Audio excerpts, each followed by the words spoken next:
أهلا بكم من جديد. طالب النائب الدكتور خالد شخير الحكومة ممثلة بوزارة الخارجية والسفير الكويتي في الأردن بإصدار بيان توضيحي حول ما تردد عن اعتداءات ضد الطلبة الكويتيين في عمان. ولتوضيح التفاصيل ينضم إلينا عبر الهاتف مباشرة النائب شخير. أهلا بك بداية. حياك الله اخوي، حياك الله. ما الذي تعرض له الطلبة الكويتيين في الأردن، الأمر الذي دفع بكم للطلب بتوضيحات وتحركات من قبل وزارة الخارجية؟ نعم، احنا قاعد توصلنا رسائل على تليفوناتنا الخاصة، وقاعد يعني كما هو متداول في تويتر ان هناك بالتصوير الحي يعني ان هناك مضايقات واعتداءات قاعد تحصل طلبتنا في الأردن.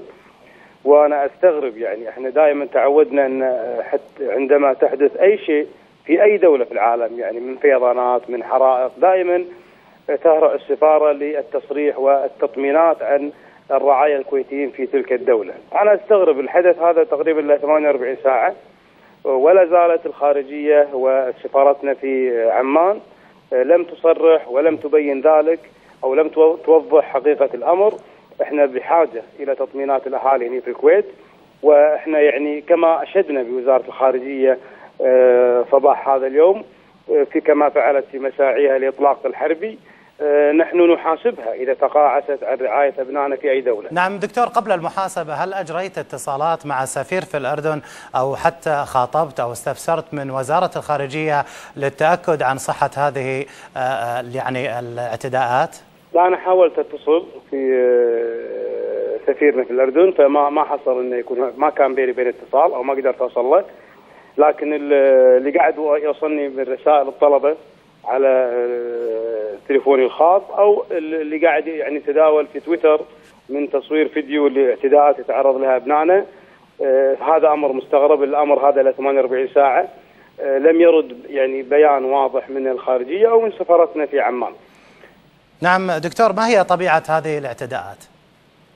احنا ما عندنا شيء واضح، يعني احنا قاعد نسمع ان قاعد يتعرضون طلبتنا، وهذه ما هي اول مره.